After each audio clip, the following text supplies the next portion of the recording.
In this video, we are going to improve our spoken English with the Hollywood movie named A Walk to Remember 2002. If you learn anything from this video, please give a thumbs up and don't forget to subscribe. Landon Carter was the kind of boy who didn't think much about his future. He was a teenager who spent his days with a group of friends who shared his rebellious, carefree nature. They would often roam the streets of their small town in North Carolina, pulling pranks and getting into trouble, never worrying about the consequences. Landon was charming and confident, the kind of boy who seemed to have everything figured out, or so he thought. Jamie Sullivan was the exact opposite. She was quiet, thoughtful, and kind. The daughter of the local pastor, she spent most of her time reading, studying, or helping others. She wasn't concerned with popularity or appearances. Jamie carried a Bible with her everywhere she went, and her faith was her guiding light. To many of her classmates, she was strange, even a little too serious for her age. But Jamie didn't mind. She lived her life with purpose, even if others didn't understand her. Landon and Jamie's paths crossed many times in school, but they couldn't have been further apart in how they saw the world. Landon barely noticed her, and when he did, it was often to mock her with his friends. Jamie, however, always treated him with kindness, no matter how cruel he or his friends could be. One night, everything changed. Landon and his friends decided to play a prank on a fellow student that went terribly wrong. The boy ended up seriously injured, and Landon was caught. As punishment, the school principal gave him two choices: face expulsion or participate in several after-school activities, including tutoring younger students and taking part in the school's spring play. Reluctantly, Landon chose the latter, not knowing how much this decision would alter the course of his life. Landon's new responsibilities were a struggle at first. He wasn't used to being accountable, and he found the tasks boring and beneath him. But the school play was particularly difficult. Landon had no experience in acting, and he was paired with none other than Jamie Sullivan, who had the lead female role. Jamie took the play seriously, as she did with everything, and her dedication only annoyed Landon. During one of their rehearsals, Landon found himself frustrated and blurted out, "Why do you even care about this so much? No one's going to see this play, except a bunch of parents." Jamie looked at him calmly and replied, "Because when you commit to something, it's important to give it your best. Maybe one day you'll understand." Her words stayed with him, though he didn't fully realize why. Jamie was different from anyone he had ever met. There was something about her unwavering faith and kindness that made him uneasy. She wasn't trying to impress anyone, and she certainly didn't care what he thought of her. As rehearsals continued, Landon began to notice things about Jamie he hadn't seen before. She wasn't just the quiet, strange girl he thought she was. She had a warmth about her, a genuine kindness that made people feel seen and valued. She was patient, even when he made mistakes, and she had a quiet strength that intrigued him. For the first time, Landon started to see Jamie as more than just the preacher's daughter. One day, in a moment of desperation during rehearsals, Landon asked Jamie for help with his lines. At first, she hesitated. "I'll help you," she said, "but only if you promise not to fall in love with me." Landon laughed, thinking she was joking. "I think I can handle that," he said with a smirk. But as they spent more time together, Landon began to realize that Jamie wasn't like any other girl he had ever known. She had a light about her, something pure and real, and it was impossible not to be drawn to her. The night of the play arrived, and Landon found himself nervous for the first time in a long while. When Jamie walked onto the stage in her costume, singing with a voice that was both powerful and delicate, Landon felt his breath catch. She was beautiful, more beautiful than he had ever imagined. In that moment, something shifted inside him. He couldn't explain it, but he knew he was seeing Jamie in a completely new way.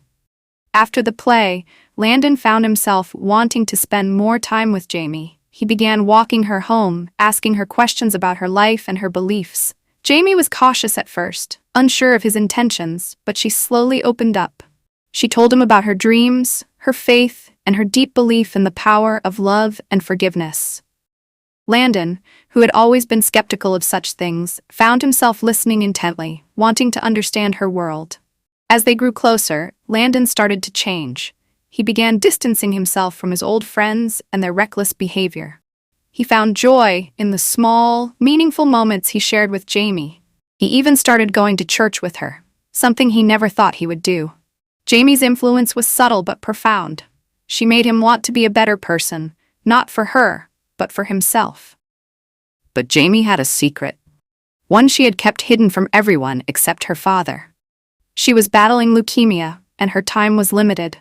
Jamie had made peace with her illness, trusting that it was part of God's plan, but she feared what it would mean for Landon.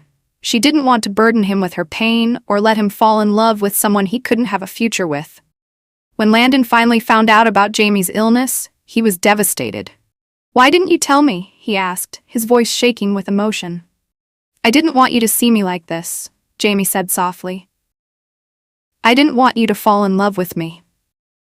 "But I already have," Landon replied, his eyes filled with tears. "And I'm not going anywhere."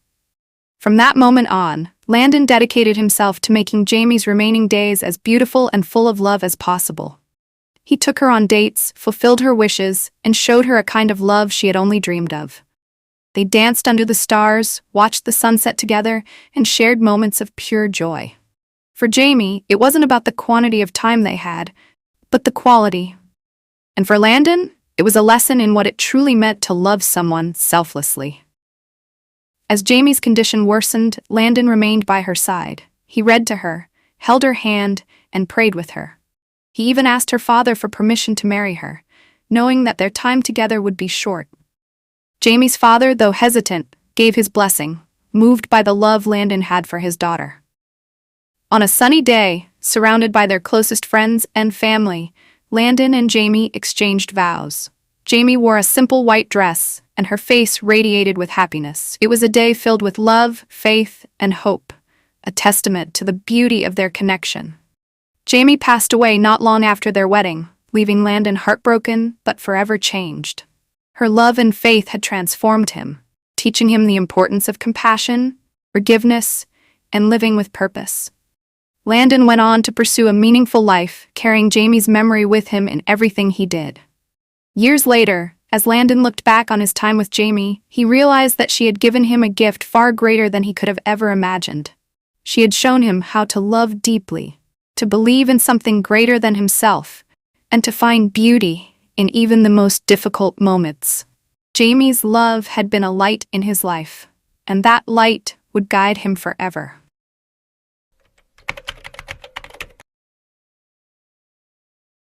The story begins on a quiet winter evening in Chicago, where snow blankets the city streets and frost laces the windows of homes and shops. Paige and Leo, a young married couple deeply in love, are driving home after a romantic evening. Their laughter fills the car as they talk about their plans for the future, from Paige's latest art project to Leo's growing recording studio business. Theirs is a life built on shared dreams and unwavering affection, the kind of love that feels rare and precious. As they drive through the serene streets, Paige leans over to kiss Leo. Her hands rest lightly on his arm, her eyes full of warmth. It's a moment so ordinary, yet so meaningful, one of those small gestures that define the rhythm of their relationship. But in an instant, their world is shattered. A truck runs a stop sign and barrels into their car, the deafening sound of metal crunching against metal echoing in the still night. Paige is thrown forward, crashing through the windshield, her body flung like a rag doll into the icy air. Time seems to slow as Leo, stunned and helpless, calls out her name, his voice cracking with fear. When Paige opens her eyes, the world feels foreign and fragmented. She's in a hospital room, her body covered in bruises and her head wrapped in bandages. Machines beep steadily around her, monitoring her vitals. Beside her sits Leo, his hands clutching hers tightly, his eyes red-rimmed from hours of waiting and worrying. "Paige," he whispers, his voice trembling with relief. But instead of responding with the love and recognition he expects, she looks at him with confusion. "Who are you?" she asks, her voice weak but certain. Leo's heart breaks as those 3 words sink in. The doctors explain that Paige has suffered severe memory loss due to the traumatic brain injury she sustained in the accident. She doesn't remember the last 5 years of her life, a period that includes her entire relationship with Leo. To her, he is a stranger, and her life as she knows it has been erased. The Paige, lying in the hospital bed, believes she is still a law student, engaged to her ex-fiancé, Jeremy, and living under the protective wing of her wealthy parents. The life she built with Leo, the love they shared, and the vows they made are gone. Determined to help Paige recover her memories, Leo takes her home to their apartment. The space is a reflection of their shared life, a cozy, creative sanctuary filled with Paige's sculptures, Polaroid photos of their adventures, and little mementos from their time together. Leo points out their favorite spots: the couch where they spent lazy Sundays watching movies, the kitchen where they experimented with new recipes, and the small balcony where they shared countless cups of coffee. He tells her stories about their life, weaving together moments of joy and love in the hope that something will spark her memory. But Paige feels like an outsider in her own home. The life Leo describes doesn't resonate with her, and the person he remembers seems like a stranger. She looks at the photos on the wall, the smiles frozen in time, and wonders why she can't feel the connection that seems so obvious to him. Her frustration grows as she struggles to reconcile her present self with the version of her that Leo loves so deeply. Things become even more complicated when Paige's parents, Bill and Rita, enter the picture. They haven't been part of her life for years, but now they see an opportunity to bring her back into their fold. Paige doesn't remember why she distanced herself from them, and their presence feels comforting in a way. Her parents suggest that she return to their luxurious home, where she can be surrounded by familiarity and stability. Leo protests, pleading with Paige to stay and work through this together, but she feels overwhelmed and unsure. Torn between the life she can't remember and the one she feels drawn to, Paige decides to leave with her parents. At her parents' estate, Paige is reintroduced to the life she left behind. She reconnects with old friends from law school and spends time with Jeremy, her ex-fiancé. Jeremy is everything her parents want for her: successful, charming, and dependable. He is thrilled to see Paige again, viewing her memory loss as a second chance for them to be together. Paige finds comfort in the familiarity of this world, but something feels off. The more time she spends with Jeremy, the more she realizes that their relationship, while stable, lacks the spark and depth she craves. Meanwhile, Leo is struggling. He feels like he's losing Paige all over again and can't shake the sense of helplessness that has settled over him. Desperate to remind her of their love, he takes her to places that hold significance for them: the cafe where they had their first date, the park where he proposed, and the gallery where she once showcased her artwork. He shows her their wedding photos and shares the story of their vows, hoping that the power of their love will break through the fog of her memory. But no matter what he does, Paige remains distant, her heart and mind caught between two worlds. As Paige spends more time with her parents, she begins to see cracks in the perfect image they present. One evening, she overhears an argument between her mother and father and learns that her father had an affair with one of her friends, a betrayal that deeply hurt her in the past. This revelation leaves her feeling confused and betrayed. She begins to question the choices she made and wonders why she forgave her parents or chose to distance herself from them. The perfect world they've created for her starts to feel hollow. Feeling lost, Paige decides to visit her old art studio, a small, cluttered space filled with sculptures, tools, and memories. As she walks through the studio, she feels a sense of connection she can't explain. She runs her hands over the clay and metal, remembering the joy of creating something with her own hands.